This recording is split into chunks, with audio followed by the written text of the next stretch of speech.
Today we are discussing Amazon.com, ticker AMZN. Over the next few minutes, I'll discuss my thoughts on both the valuation of this company and its business quality. First up, the market cap is $991 billion, enterprise value of $991 billion. That's a very good sign because it means that the company is not operating with any net debt, and the lack of leverage there is a sign that investors don't have to worry about the overall returns in the business as a first look. They're operating in the internet and direct marketing retail industry. It's almost not even worth going into this, but we're going to open the business description because I think most people have heard of Amazon.com. They have two different businesses. They have a few different businesses. Their segments are North America, International, and AWS, Amazon Web Services. And if my understanding is correct, Amazon Web Services drives a substantial amount of the value of the business, even though it is not as well known. Versus North America and International talks more about some of their merchandise and selling businesses. So they manufacture and sell electronic devices like Kindle, Fire tablets, TVs, Rings, Echo, and other devices. They have direct publishing. I believe they also own Audible. Doesn't come up here. They have Amazon Prime, which is a membership program. That's actually a particularly good part of their business, from what I understand, because it's a lot like Costco, and Costco makes all their money from their membership program, not from their sales. Amazon's a similar way. Although you're buying a lot of stuff from the Amazon online store, they're really making money through stuff like Amazon Prime and Amazon Web Services. So let's dive into some of the numbers.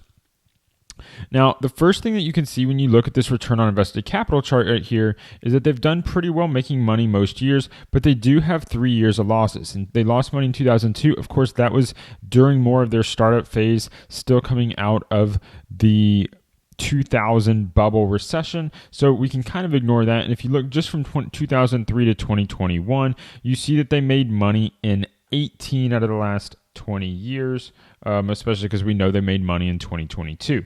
So 18 out of 20 years is okay. I would really like to have 20 straight years of profitability, but they did lose money in 2012 and 2014. One caveat here is that we're going to have to dive into some of these numbers and see if there's some one-time items that might be adjusting it. Although they lost money, it was a very small amount, so it's not a huge deal.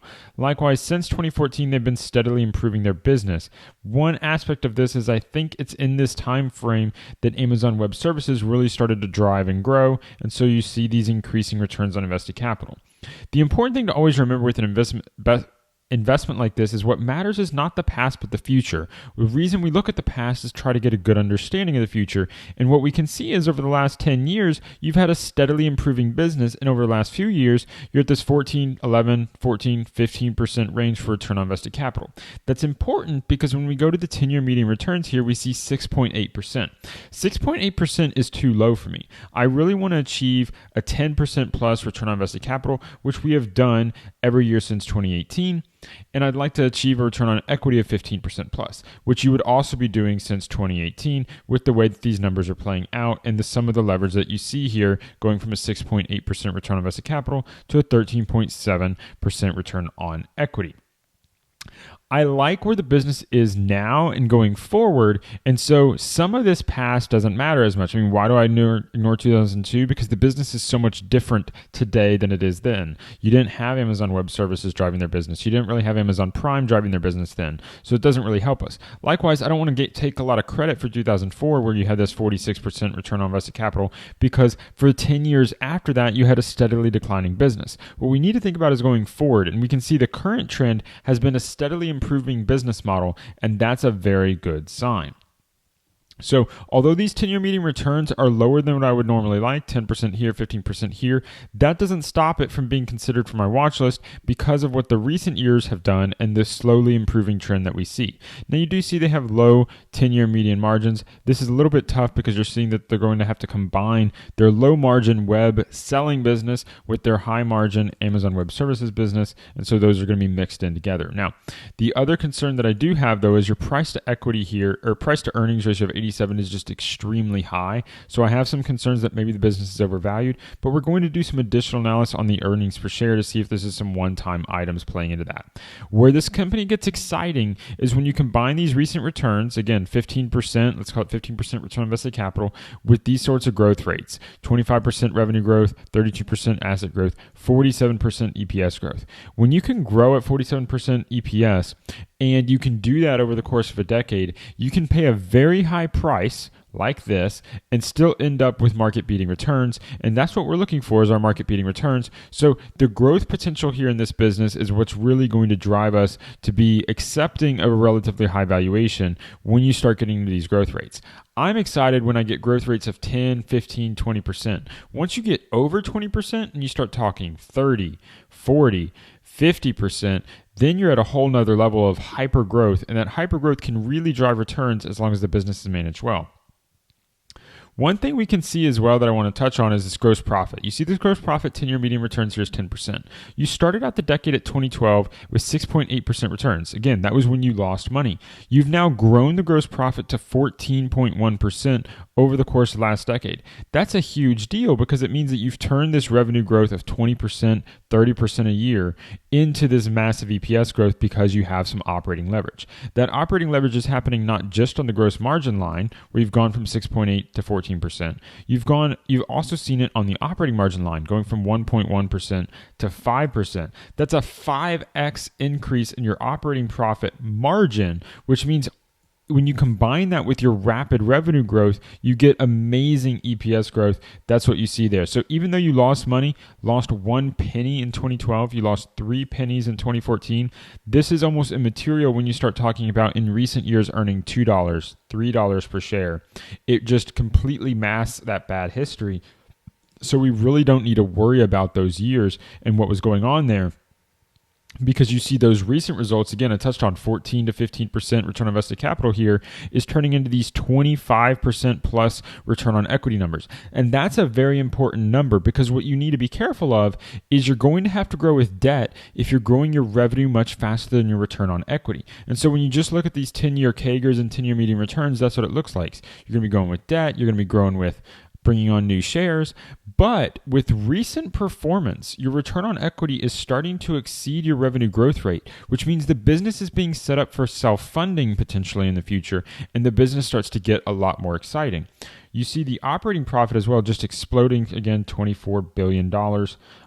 You have a very high revenue growth rate. It's impressive to be growing 20 to 30% when you're at $469 billion in revenue. This is an absolutely huge business, so just something to be aware of. Some exciting things so far with Amazon. I'm about to go into the income statement and the balance sheet. If you want to stick around, please stick around for those, but don't forget to like and subscribe to this video. I'm working through every company in the S&P 500, and at the end of this video, I'm going to have a link to my playlist where I've covered every company in the S&P 500 that I think is worthy of being on your watch list because they got on my watch list. So let's look at the income statement. You see the gross profit is up 15x over the course of the decade, which is just amazing. Anytime you have 15x growth in a decade, you're in a very good spot.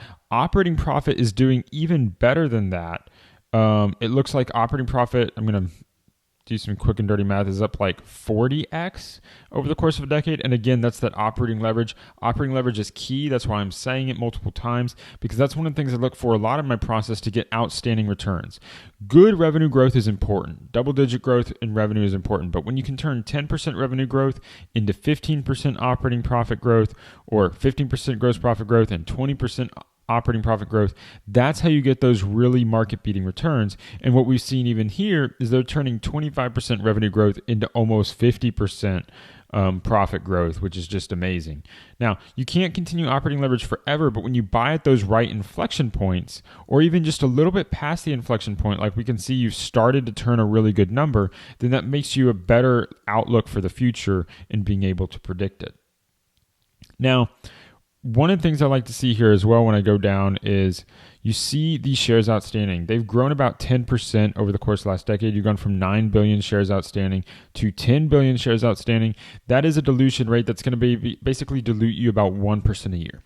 Well, 1% a year doesn't really matter. I don't like dilution, but I don't really care about a 1% dilution rate when I'm growing 25% on revenue, 50% on net income.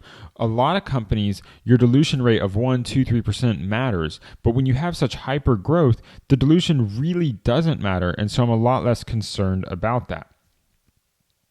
One thing that we see here as well that I want to touch on is that's the first kind of negative that I'm seeing is you see some deterioration in the trailing 12 months number. Although your revenue growth is still continuing up to this $502 billion number, you saw that their SG&A grew at $10 billion, which was faster than their gross profit growth, which caused a collapse in operating profit by about 50% and a collapse in your net income by about 66%. That's a major concern, something to be aware of. You don't want to see this SG&A number skyrocket faster than gross profit. That's a reverse operating leverage. Operating leverage is when your gross profit is growing faster than SG&A, which allows your operating profit to grow substantially faster than your revenue growth. That's what we saw for most of this last decade, but it looks like they've had some deterioration over the last year. Any investor who's interested in this business would need to do some additional analysis to really understand, is that a trend where there's some one-time items here? Is this something that's going to reverse itself? Because one of the things that really drives the interest in the business is that operating leverage that we saw and the ability to, at minimum, grow your income as fast as you're growing your revenue, if not more. One thing I want to touch on, though, is we see this $1.10 per share in income trailing 12 months and $3.24 over 2021. I want to go here, and we can see that's what's driving the valuation ratio. I knew there was probably some sort of one-time adjustment because I didn't think Amazon was that highly valued. When you think about it, should we use that trailing 12-month number? Well, a lot of times, yes, that's a really good number to do. But when it's off by this much, you need to be concerned because you don't want to overly punish the business. Maybe $2 per share is a better number, and then they're trading at 50 times earnings. Maybe $3 a share is a better number, and then they're trading at 30 times earnings. 30 times earnings is still a very high price to pay for a business, but it's not as insurmountable as 87. I don't think I could ever buy a company that's truly trading at a PE of 87, but a company that's trading at a PE of 30 that's growing at 30% plus a year, that's something you could start to justify when you get those numbers to work out. So again, a deeper analysis, reading the 10K and understanding which of those two numbers is better to use would be worth doing, even if it makes it to your watch list. Now you see massive amounts of cash coming into this business. Up to $42 billion in cash in 2022 or 2020, $36 billion in 2021. Short-term investments, this could be something like treasury bills. So you might have something like $100 billion in cash sitting on this business. That's a very strong amount. Now, the downside here is you've also been exploding on PP&E. This is a lot of capital investment. I don't really like to own businesses that are heavily capital investment, and you're seeing a lot of money being put into here. I mean, look at this, $150 billion to $216 billion. Over the course of a year, you added $66 billion in new property, plant, and equipment, which about matches your $66 billion in gross profit, but it's substantially higher than your operating profit of $24 billion. So you're having to invest a lot of money to get this growth. And so the returns have been working out, but I would guess with a company like Amazon that's almost like a conglomerate at this point with these some inner businesses, is there might be businesses that are spending a lot of money on CapEx that aren't justifying those costs. And then a lot of businesses that are spending less that are getting very, very good returns. And those might be offsetting because this money could be warehouses, this could be anything on those lines. A lot of money is being invested here, and I don't like this recent acceleration in that PP&E. That would be a concern for me as a shareholder because I'd want to make sure that you're not going to be just constantly raising assets to keep this growth engine going. And again, that's why I like something like the AWS business, which maybe uses a little less assets, could be a better area for growth. Now they do have debt. You see this $48 billion in debt, $67 billion in capital leases. But what I believe is happening is these debts are being offset by the cash and short-term investments. And so they're matching out to be net neutral on leverage, which is okay. There's a lot of benefits to running a capital allocation this way if you can get cheap debt to really set up good returns for shareholders by having that offsetting amount. And so I'm okay with the way that they have leveraged the business there. Go to the cash flow statement. So again, depreciation and amortization is growing very rapidly, but it's not growing as rapidly as the PP&E growth. These two are going to grow in tandem. So like if you're putting in $55 billion into PP&E, the depreciation should be expected to continue to grow forward. They should converge up towards whatever you've been spending your PP&E on. And so you're going to see continuing high amounts of depreciation, which is bringing down this cash flow from operations to these net income numbers and is one of the big reasons for this gap here. The other piece that's actually kind of concerning is just how rapidly stock-based compensation has grown. I mean, you have $17 billion in stock-based compensation. And this is actually a major concern for me with Amazon because although your dilution rate has not been very high, if the price of Amazon stock goes down, the dilution rate is going to increase. And those two things can only offset for so long. And so if the company is used to being able to make a lot of dilution through stock-based compensation, and they're able to do that because the stock's trading at high price to earnings ratios without diluting you, that's one thing. But if the company ever comes down in price, which could be attractive to allow you to acquire shares, it means the stock culture in this business is a big red flag for the potential returns on the business, especially as the growth slows down. So overall, I think Amazon has some very exciting features that I like. I like that this business is improving. I like the last 4 years from 2018 to 2021, you've started to get very good and strong return on invested capital numbers. It's starting to manage out a little better, be a little bit more predictable. That's a very good sign. And when you have hyper growth numbers like this, 25%, 32%, 47%, you can not only have a setup where you can beat the market, you can start to really beat the market by a very large margin if you can sustain those growth.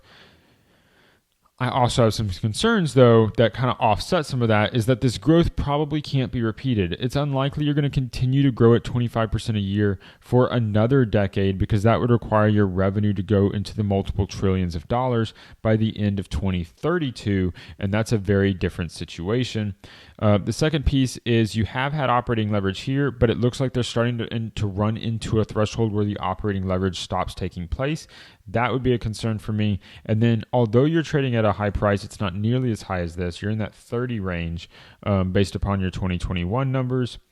And that's still relatively high. So when you combine that and the fact that they've traded at this high price for a long portion of their history, it's what's allowed to create this culture on stock-based compensation. And the stock-based compensation would be, to me, what would stop me from buying the stock. Not because they've been dilutive in the past, but because once you've set this up into your culture, it's going to be hard to get rid of. Like if they came out today and said, hey, we're going to stop issuing shares to employees and executives, and we're just going to fund our expenses with cash, then this company would probably immediately go onto my watch list because that's an important change in their capital allocation strategy. And despite their growth in PP&E, which is not exciting, I think they've been able to justify that with the returns they're getting on their capital. The problem is those capital returns aren't truly taking into account the stock-based compensation, and that would be the trip up for me to not get it on my watch list today. So Amazon doesn't go on my watch list today, but it would be something I'm going to consider following along in the future if they make changes in their capital allocation, specifically around stock-based compensation. So thank you for listening, and until next time, stop paying fees, start building wealth. Like, subscribe, and if you want to check out this tool, quickfs.net, my affiliate link is the first link in the description below. Thank you for listening, and until next time, stop paying fees, start building wealth.